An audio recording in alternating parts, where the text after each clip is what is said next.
A defendant, 29-year-old Raymond Kapongo, appeared in 5th District Court for sentencing on November 16th, facing 2 second-degree felony counts of forcible sexual abuse, charges he pleaded guilty to during a pretrial conference held in October, while the first-degree felony rape charges were dismissed in exchange for a guilty plea. The 2 cases were filed in 2 separate sexual assaults that took place in 2022.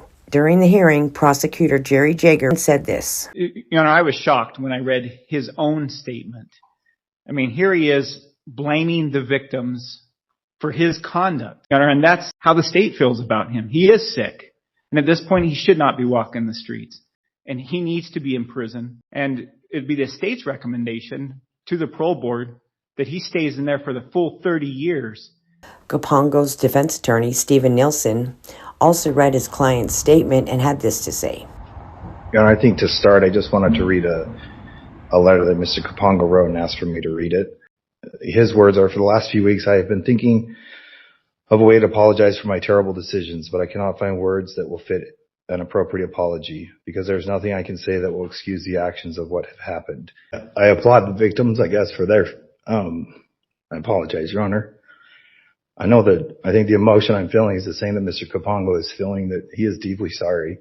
I think Mr. Kapongo started realizing that his decisions, though he minimized them at the time, I think he started to realize how his terrible decisions had affected other people's lives. Not only the life of his kids and his former spouse, but more importantly, the victims. My client knows that he is going to prison. There's no debate on that. He and I both know he has a very much longer time to reflect on his decisions that has changed the course of these young women's lives. The question before the court was whether or not the sentences would run consecutive or concurrent, and District Judge Keith C. Barnes also commented before handing down his sentence. Let me first address the very, very important and special people in this case, and that's the courageous victims.